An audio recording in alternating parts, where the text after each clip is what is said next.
6:30. This is a lawfully called meeting of the Joshua ISD Board of Trustees. A quorum is present and the meeting was duly posted in accordance with the Texas Open Meetings Act, Texas Government Code, Chapter 551. Okay, Mr. Vickers, do you have someone? I absolutely do. We'll start with Mr. Cox, and we'll start with our invocation. Please bow your head. Dear Heavenly Father, we thank you for today. Lord, we thank you for the many blessings that you put into our lives. Lord, I ask that you just provide us with the knowledge and the wisdom that we need to make the best decisions for our community as well as our district. Lord, I ask that you just surround this district and keep us from any danger or harm and just protect us. I ask these things in Jesus' name. Amen. Amen. Okay, now do we have someone to help us with the pledge? I've got two celebrities. Okay. Cisco Aguirre.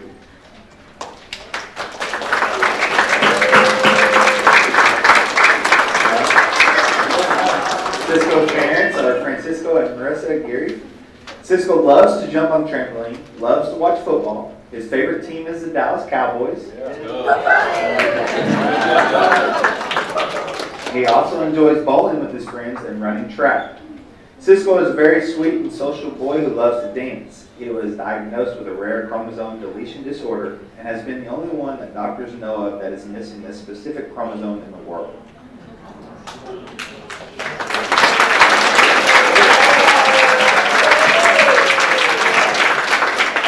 Cisco is a member of the Staples Owl Patrol and was awarded the JISD PD Challenge Coin from Officer Dede for the leadership in his classroom. He was also a first place bowler in the Special Olympics.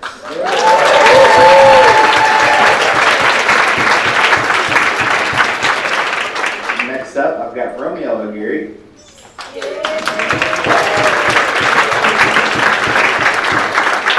Romeo enjoys reading history facts. He loves to play football with friends and his brothers. He also loves to learn anything in science. He's a very caring and sweet boy. He likes to read stories from the Bible to his mom and dad. And Romeo is a member of the Staples Kindness Club.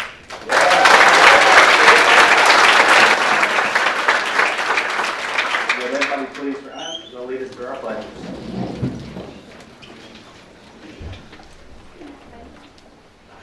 I pledge allegiance to the flag of the United States of America and to the republic for which it stands, one nation, under God, indivisible, with liberty and justice for all. Honor the Texas flag. I pledge allegiance to thee, Texas, one state under God, one indivisible. Joshua, I see the highway and model of educational excellence.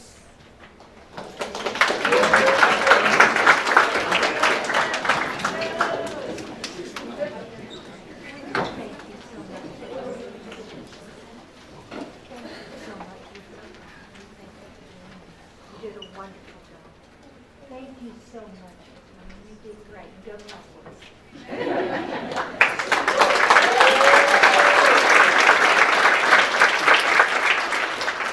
Okay, we are going to continue showing off our wonderful students. All right, so we're going to bring in our first recognition tonight. It's going to be our Special Olympics bowling team. So we're going to bring them in right now. Coming in this direction over here.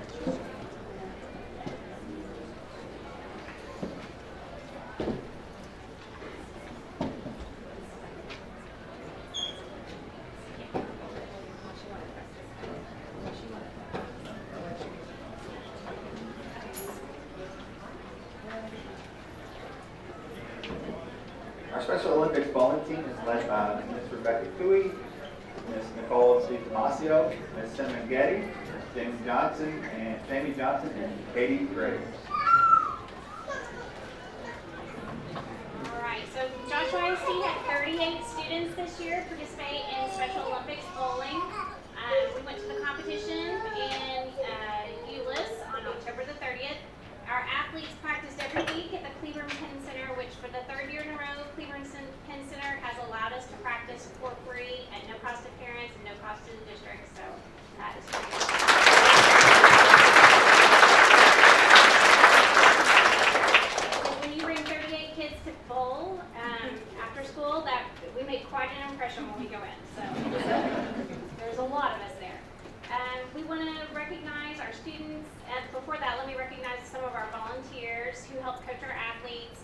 Nicole Baker, Elise Stroud, Vicky Spratley, Deborah Baxley, Laura Luce, and Presley Nugent. Students were awarded medals at the competition, and we're proud of all the hard work. You can see some of them have got their hardware on here. So students, as I say your name, just go ahead and wave at the crowd. I'm going to read everybody's name who can read it. Avery Johnson. Gabriel Correa, Gavin Baker, Francisco Aguirre, Colton Sheldon, Jean Bell, Elizabeth Taylor, Moises Velasquez, Jackson Lee, Amelia O'Neill, Valerie Munoz, Jackson Spratley, Brian Luce, Lexi Mons, Caden Anderson Stroud, Lizette Torres, Raylyn Morrow, Caden Warfield, Abby Sutton,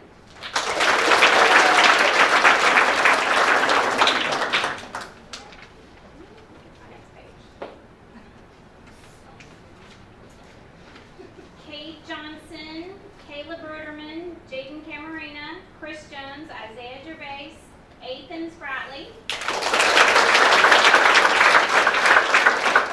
Keegan Overstreet, Ryder Gonzalez, Peyton Nickel, Corbin Estep, Daniel Gutierrez, Evan Botter, Penny Anderson, Daimi Armendaris, Trent Martin, Paula Mendoza Delgado, and Jordan Patterson.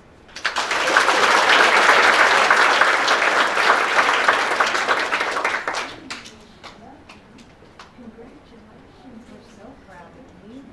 Congratulations.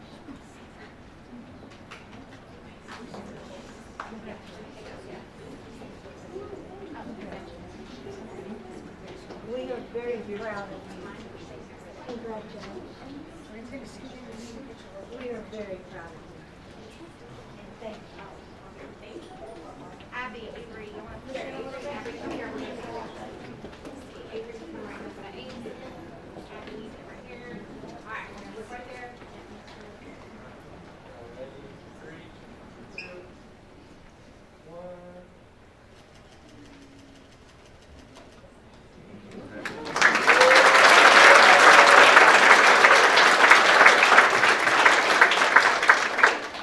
Our next group is our Joshua FFA Livestock Judging Team.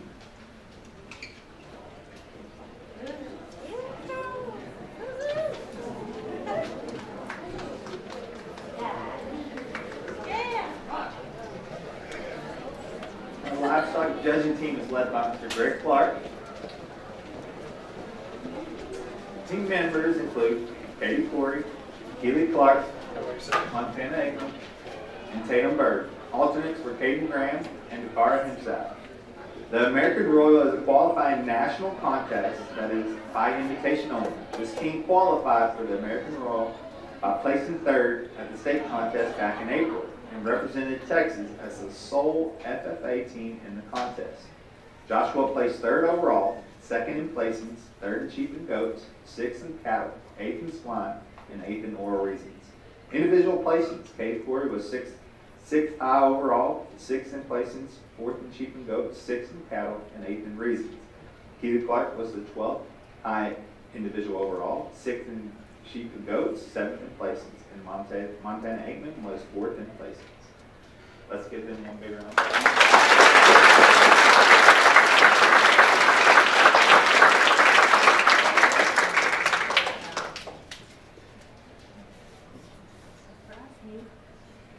Congratulations, I'm very proud of you. Thank you for all you do. Mr. Clark, we get to see the TikTok games now? Dude, 40,000 of you already have them. And one more thing, we got 4 of our 5 seniors that are also going to go judge livestock on the collegiate level too, so that's good.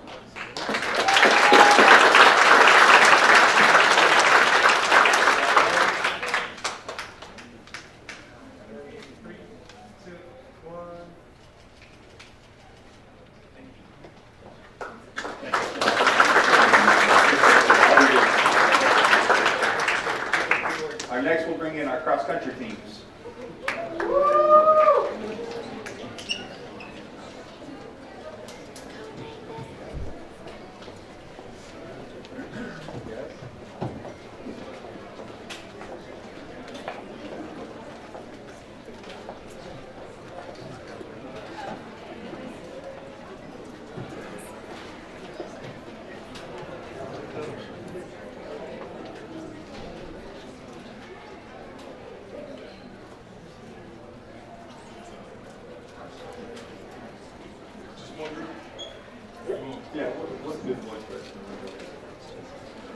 And so our boys cross country is led by Coach Jeff Brooks, and I'm going to let him kind of talk about how they've had a fascinating and amazing season here at Joshua. Okay. So I'm a little biased, but this group is everything we want Joshua ISD to be about. Cross country is the only thing these guys do. They run track, play soccer, take easy calculus, band, color guard, baseball. These guys are making a difference in a lot of different ways in our district. And I'm so proud of them. But they're also pretty good at running. And really, really good at running, actually. Better than any team before them. And you know, we've had individuals make it to Round Rock, to the state meet. But these young men are the first in school history to qualify as a full team for the state meet.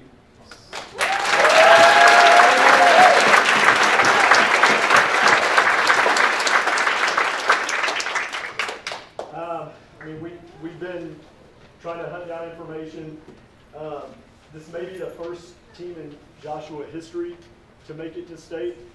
If it's not, we want to have a photo op with the others. But it's hard to understate just how difficult a feat these men accomplished. District runners-up, ran even better at regionals, finished fourth, and then ran even better at state. And just a historic season for Joshua cross country and our school as a whole. But they're better people than runners. And just in talking with them, the message is that we may be the first, but we're not going to be the last. Okay? And you know, who's going to be the next team to make it to state? It's going to happen. And for these guys, it took years of consistent work. Don't get good at cross country or much of anything else in an instant. They made themselves good because they stacked quality workout on quality workout for a long, long time. That's a pretty awesome application for us too. I can't adequately express how proud I am of these guys and their families.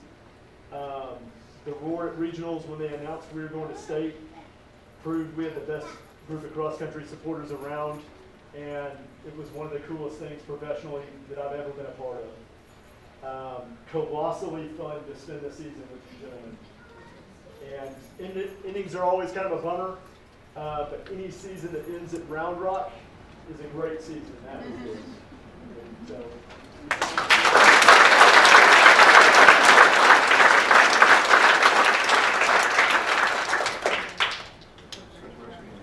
yeah, I guess I could do that.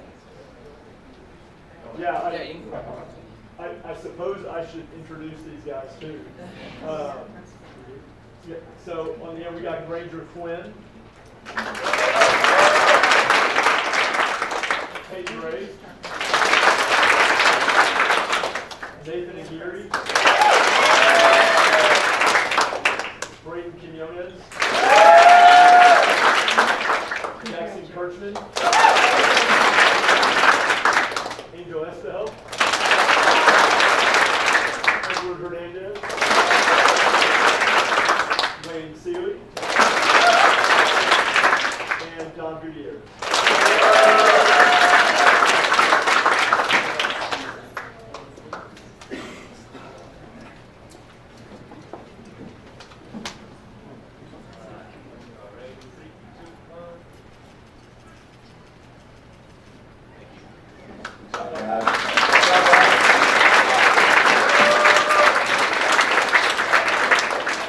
Our next group is our girls cross country team.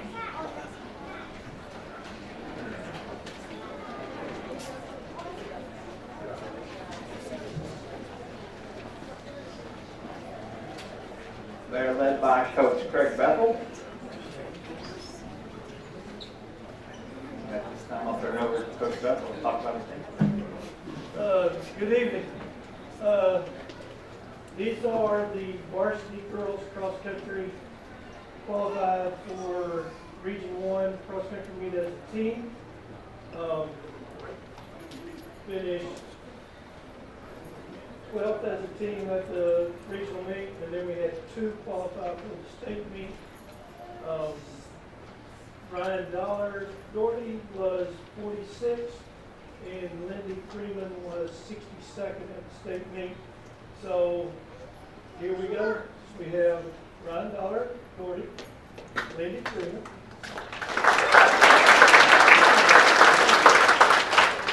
Eric Elijah, Sarah Leo, Alexa Gray, Philip Creek,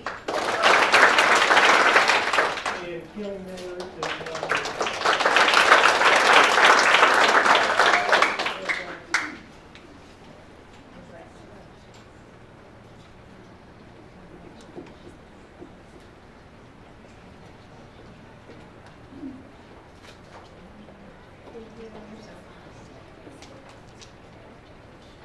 And thank you for all.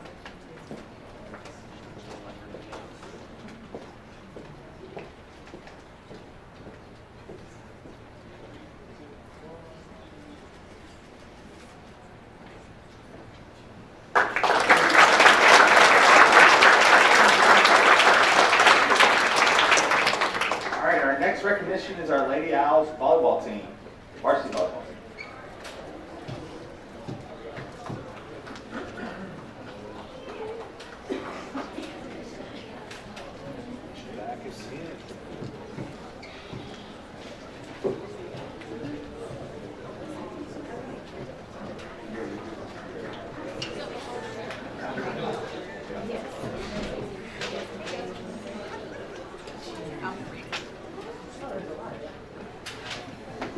All right, so our Lady Owls volleyball team is led by Coach Gordon Whitworth and Megan Atkinson.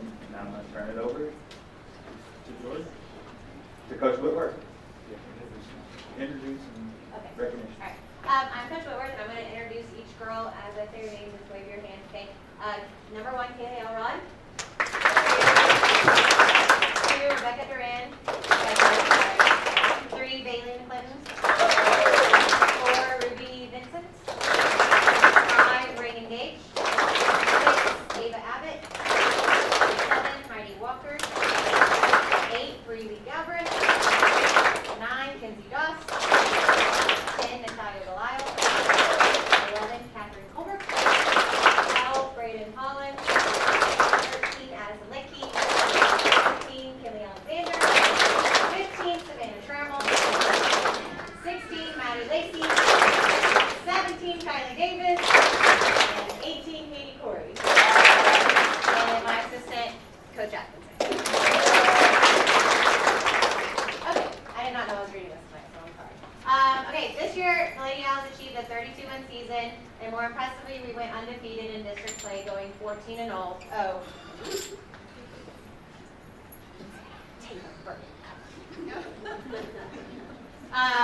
Securing the district championship for the first time in 44 years.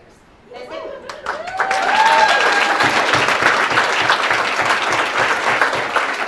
accomplishment shows the team's hard work, determination, and relentless pursuit of excellence. They have shown what is possible when talent and teamwork come together, and they've earned every bit of success they've experienced this season.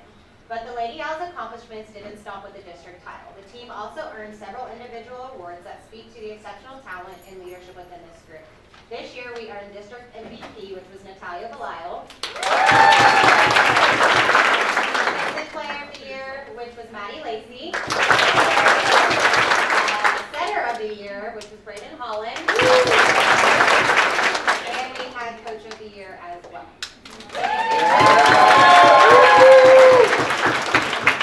In addition to these individual superlatives, the Lady Owls had 4 players named to the first team, which was Kinley Alexander,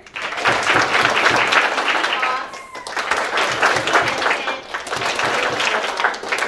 we also had 2 players named second team, which was Ava Abbott and Colbert. And then we also had 2 named to honorable mention, which was Heidi Walker and Reagan Gage. Beyond their athletic success, the Lady Owls have also excelled in their academics, and all 18 players were named to the academic all-district team.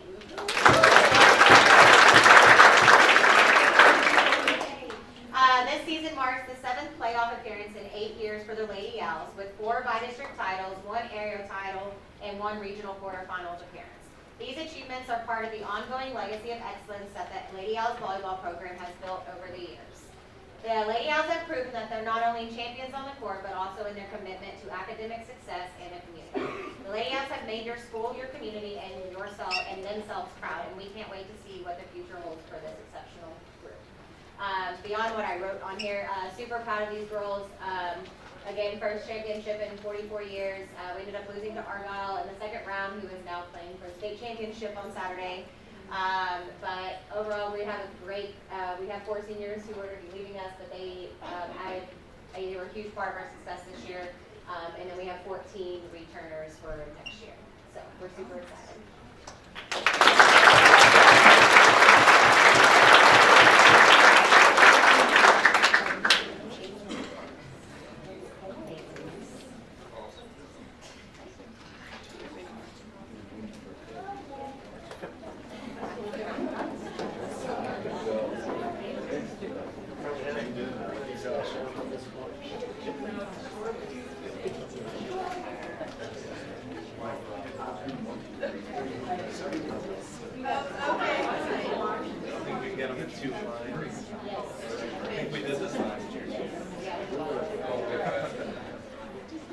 Hey, after you get your pointer to go to 2 lines.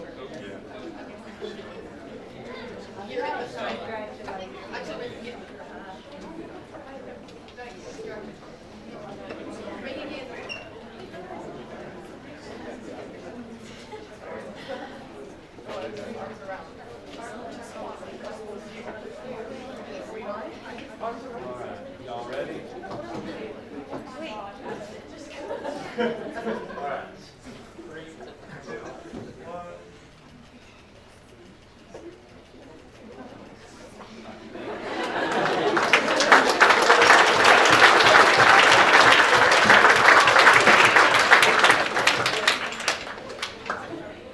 Our next group is our Nichols 8th grade A-team volleyball.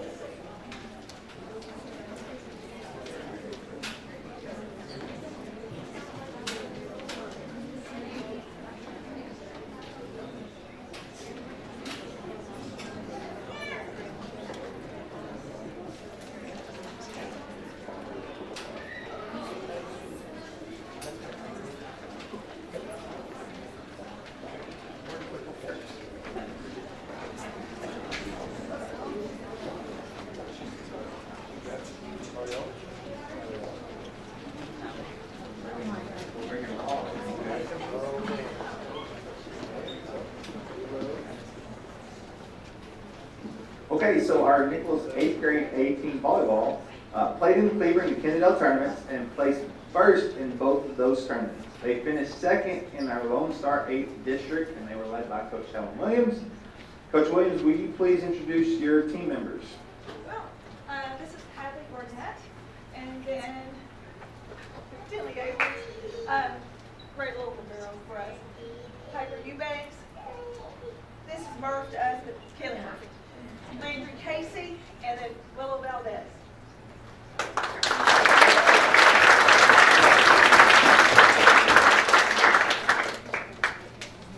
Okay, our next group is our Nichols Middle School 8th grade B team. The B team placed second in the Granbury tournament and first at the Kennedale tournament. They finished second in the Lone Star 8th, and they were led by Coach Jason Wallace. Coach Wallace, will you introduce your team members? Oh, you got them all. I'm sorry. Okay, I'm sorry. Now we'll move to our Nichols 7th grade A team. Those were led by Coach Ellen Colbert. And this Nichols A team had a great season. They finished third at the Cleveland tournament and first at the Kennedale tournament. The girls finished in second place in the Lone Star 8 district. And Coach Colbert, would you introduce those girls? Yes, sir. Ainsley, Hensley, Tinley, Delilah, Brighton. I think that was the If you'd like to. Brooklyn, Reagan, Abigail, AG and Grace, and Kaylee and Paisley.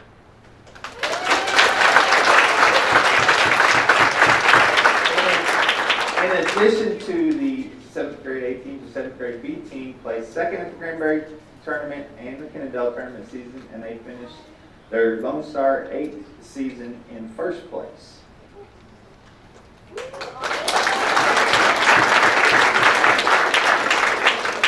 And then the C team placed first in the Lone Star 8 district as well.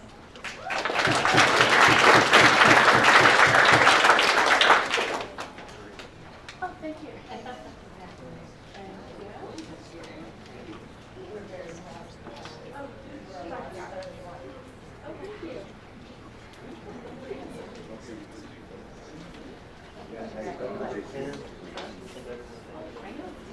Yeah, it is nice.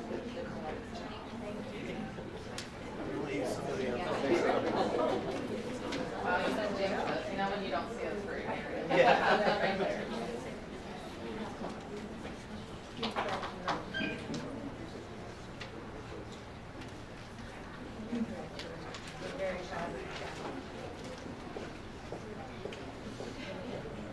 Okay, we're gonna take one big picture of everybody together, but we're gonna do it outside. Okay, so parents, if you wanna follow us, we'll take one big picture outside.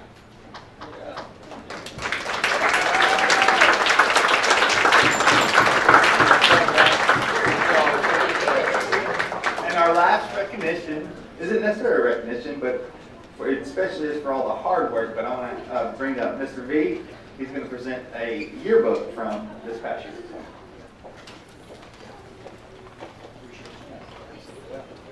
So, obviously, I like to think we'll save the best for last.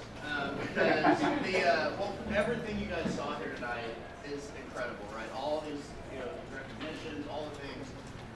And unless you put it in something like this, sometimes you forgot. It won't get forgotten, but I mean, sometimes you just kind of lose sight of it, right? And so what we've done is this is last year's book, and this is the first time we've had a chance to really kind of come out here and present it to the board. But this is something that we really take a lot of heart with. This book we have done a lot of spotlights on certain student athletes, certain kids that are doing really well academically, different things like that. And if you look at this 3-on-3 basketball page, we have our board members here that are showing off their skills. So if you have one, you should definitely check this out. So hopefully they bring the A game this year, right? So, but I want to present this to them. It's an awesome book. The kids did a really great job last year. It's classy. It's really fun. It's really detail oriented. And so make sure you guys pick one up this year because, once again, I mean, this is where history is, right? I mean, you look at this 10 years from now, and you're going to remember this. So it's a really good thing. So I wanted to bring this to you. Thank you.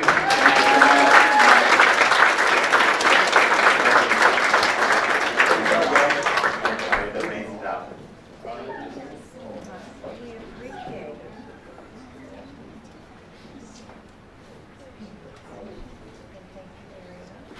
Oh, no, I got it. I always. Oh, okay. These are mine. I want, thank you so much. Thank you so much. Okay. Oh, yeah. We'll give it back. There you go. Yeah. All right, here you go.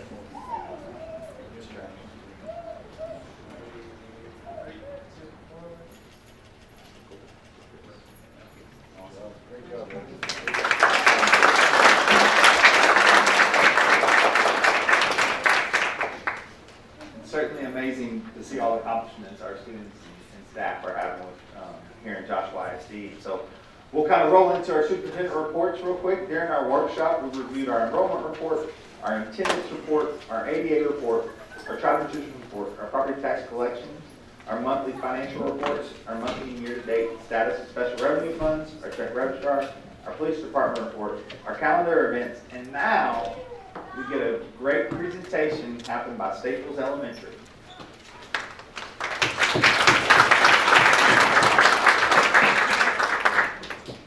We have a lot of student representatives here tonight. Our presentation is, well, first I'll introduce myself. I'm Kate Howe, the principal here at Staples, and yeah. And when we were thinking about what we wanted to do tonight, we wanted to highlight some of our groups that serve on our campus. They serve our school, they serve our community. And so we have special student groups who are here that will be highlighted in the video. So let's play that, and then I'll kind of talk through some of the things that these guys do. And then at the end, if any of you guys want to tell about your experience in one of your groups, be thinking about that, because you might have a chance to tell why it's important to you that you're serving on these teams. And this is not a Chromebook, so it feels.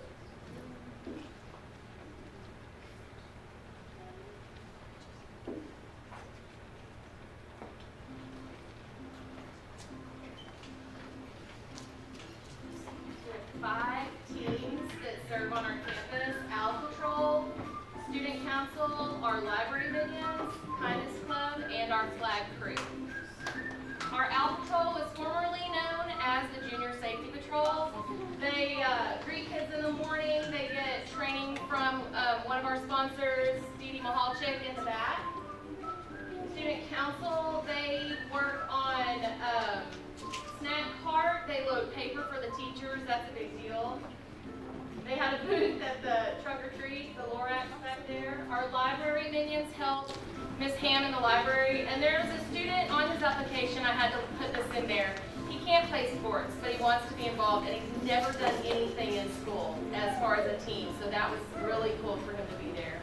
The Kindness Club, they ring the bell for the Salvation Army. They do some things, during lunches. If you get a Starbucks coming up, you might have some of their artwork on your sleeve. Our Flag Crew, they lower and raise the flags every day and learn the importance of respecting those flags. And then at the end of the year, we always do service awards where we're showing our appreciation to these students and making sure that they understand that what they're doing on our campus is very, very important. Something that was cool, I was in a professional development today with Miss Fisher, who is, oh my goodness. Yeah. And so one of the things that she talked about was positive childhood experiences. And one of the big things, or one of the top 7 positive childhood experiences, and this is like research-based, is that our students have the enjoyment of participation in community traditions. And so when they're doing things, and they can remember back working snack cart, helping teachers pushing that cart around and serving them hot cocoa, our kids greeting people in the morning and being that first smiling face, our Kindness Club just showing kindness, ringing that bell, or even just passing a note to a teacher, taping it on their door, saying thank you to our custodians for the hard work they do. Our Student Council, they're making big decisions for our school, and so these are ways that we can teach our kids the importance of serving. So we just wanted to highlight them and say thank you to all of you. You don't have to be, they didn't have to be here tonight. And I definitely didn't expect this many to show up, but that just shows their dedication to our school and to our Joshua community as well. So thank you to all of you guys, the students, but also to the parents that brought them here, because obviously that shows your commitment as well. And then to the sponsors, Ms. Cook and Ms. Chabot, they help sponsor Student Council. Officer Dee Dee in the back, she helps me with our Owl Patrol. Ms. Porter, our counselor, helps with our Kindness Club. And then Ms. Ham, of course, our librarian, runs the Library Minions. That's a big deal. Our library is big. It's a lot of work, so they work very hard. And then last but not least, our what did I miss? The Flag Crew. Miss Garrett in the front really helps out with that, kind of teaching them the ins and outs of raising and lowering those every day. So does anybody feel brave to give their, okay, now, tell me one thing, you gotta keep it short. Why is Owl Patrol important to you? Because I don't really know. So there, why is Owl Patrol important to you? Because I just love how the kids walk in and I give them a high five, fist bump, or a smoothie, and then they just smile after and hopefully have a Absolutely. In May, why is Kindness Club important to you?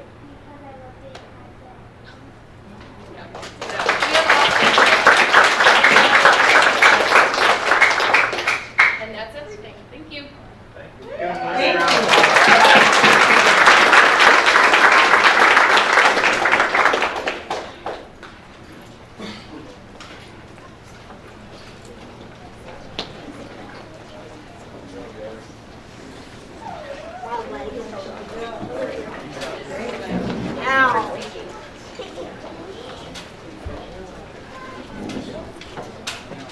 Okay, Emily, do we have anyone signed up for the public forum or public comment? No. Okay, thank you so much. At this time, we're going to move into the public hearing on the 2025 final school first rating, and we will open up the public hearing at 7:07. Ms. Martin? All right, good evening, members of the board, Mr. Hickerson, the public. Annually, we present the results of the Financial Integrity Rating System of Texas, or the first. And so today we'll be going over the 2025 rating, which is based on the 23-24 school year.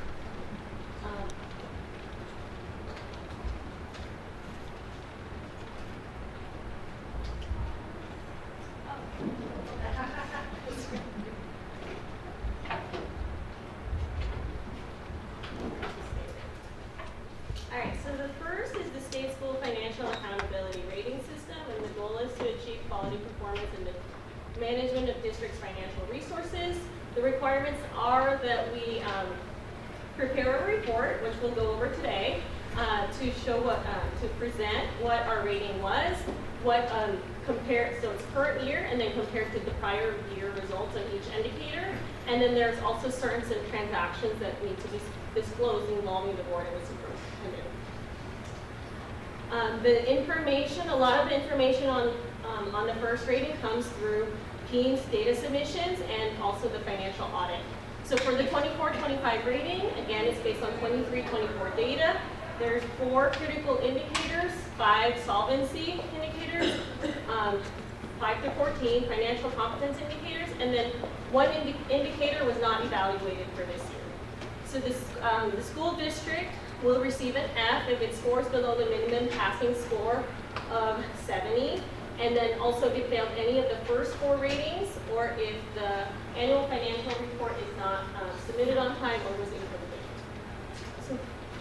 So for the first 4 critical indicators, again, if these were not passed, we would automatically fail. The first one was just submitting the AFR on time, and it was submitted within the January 28th deadline. There was an unmodified opinion on the financial statements. We were in compliance with the payment terms of all debt agreements at the end of the fiscal year, and we also made timely payments to TRS, TWC, IRS, and other government agencies. Number 5 was the total net position in governmental activities column made greater than 0. This is an accounting technical question based on the financials, and yes, we were, so we passed that ceiling. The next one is the average change in fund balance over 3 years less than a 25% decrease, or did our current year assigned and unassigned fund balance exceed 75 days of expenditures. Our 3-year average is 20.9% decrease, which is better than the 25%, and then also our, fund balance was at 37 days.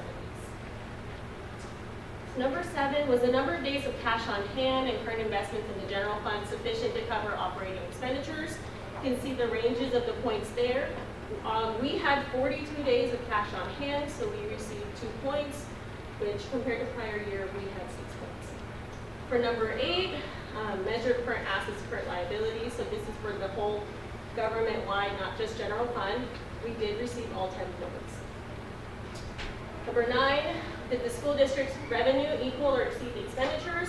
And if not, was our cash on hand greater than 60 days? We received 0 points for this indicator because our revenues did not exceed expenditures, and we also had less than 60 days of cash on hand.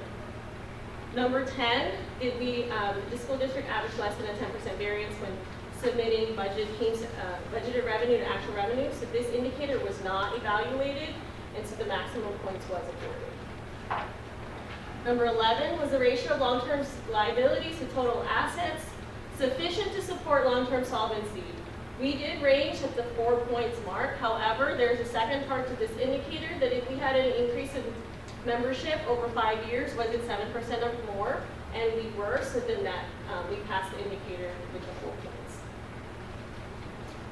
Number 12, the correlation between future debt requirements and the district's assessed property value. We were above, we met for 10 points. Number 13 was the school district's admin cost ratio equal to or less than the threshold ratio. The thresholds were based on our ADA size, so for our size of ADA, we did get all full 10 points. Number 14, did the school district not have a 15% decline in students to staff ratio over 3 years? Total enrollment to total staff, if we did not increase, then decrease, then we will pass this indicator. Our student enrollment increased, we got all 10 points. Number 15 was our ADA within the allotted range of the biennial pupil projection submitted to ADA, and it was, so we received all 5 points. 16, this is when we submit our information to Teams. Does it have a 3%, within a 3% variance to what was on the annual financial report, and we passed that ceiling. Number 17, if the financial report was free of any instances of material weaknesses in internal controls over financial reporting, which it was, so we passed that indicator. Number 18, did the external auditor indicate the AFR was free of any instances of material non-compliance, and they did not. We received all 10 points. 19 was did the school district post required financial information on the website? We received all 5 points. 20, if we discuss, school district administration board members discuss any changes in or impact to local, state, and federal funding in a board meeting within 120 days. This is when we discussed the budget during a budget workshop, which, so we passed that one. And then the last one, if we received any adjustment of a repayment schedule, which we did not, so we passed that indicator. So in total, our score was 82. We did answer yes to all critical indicators, so our rating is a B, which is above standard achievement. The additional reporting requirements are the superintendent's current employment contract, so a copy of that contract is currently available on our website.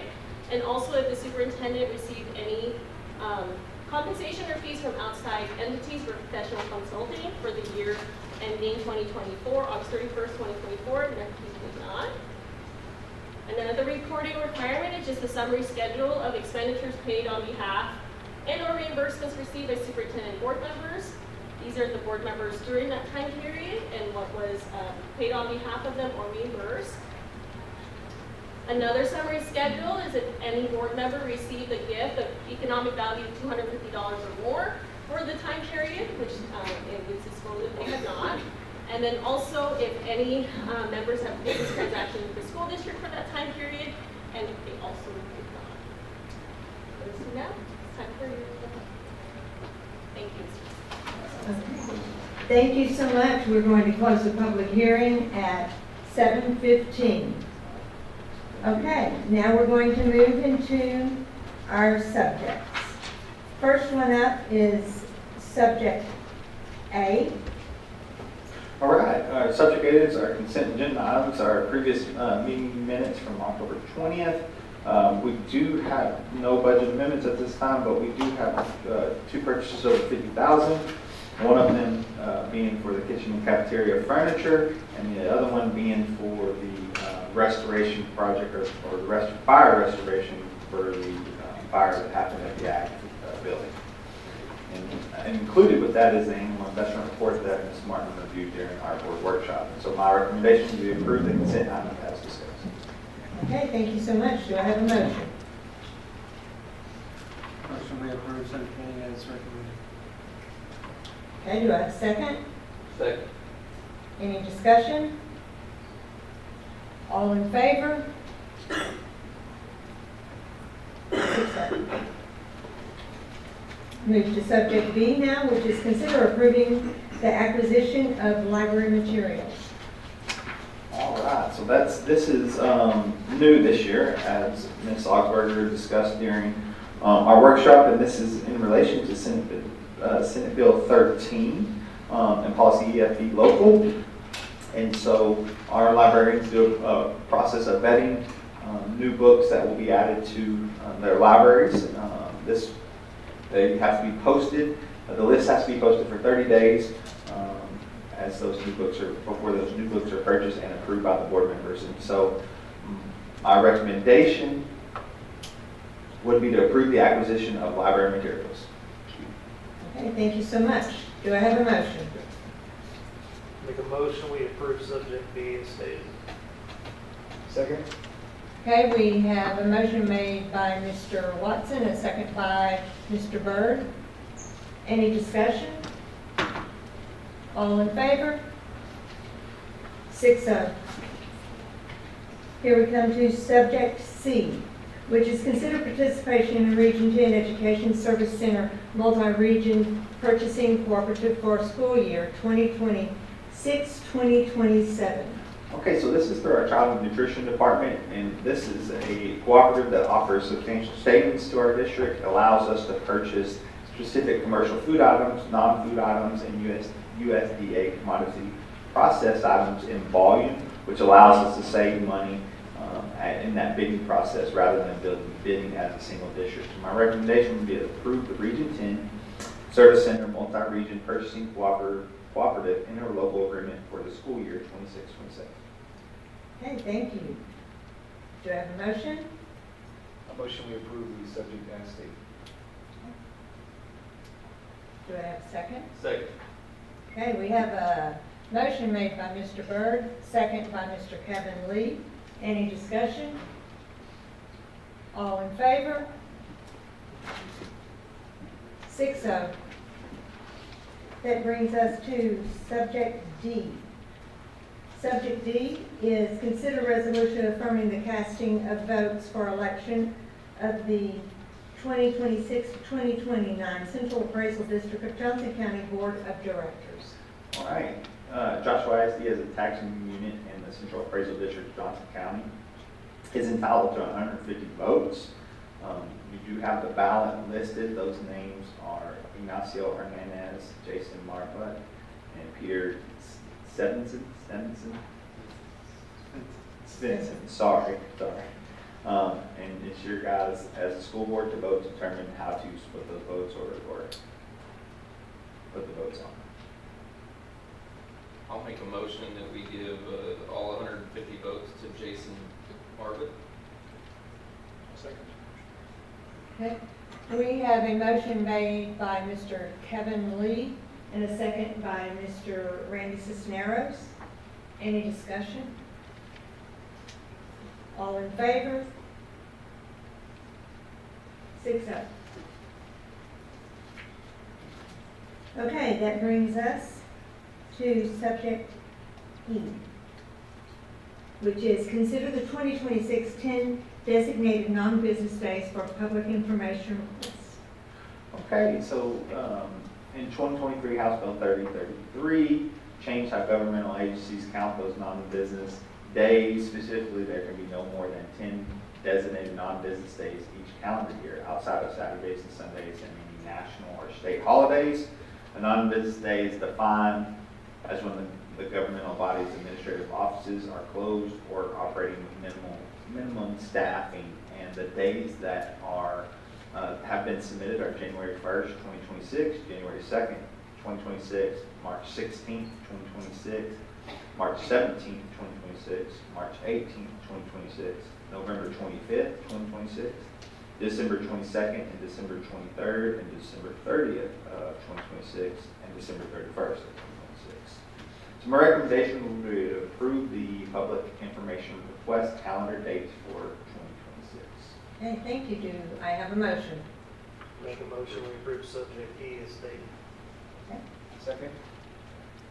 Okay, we have a motion by Mr. Watson and a second by Mr. Byrd. Do we have any discussion? All in favor? 6-0. Okay, At this time, the board will convene in a closed session to discuss items authorized by the Texas Open Meetings Act, Texas Government Code Sections 551.001 to 551.084. And the time is 7:21.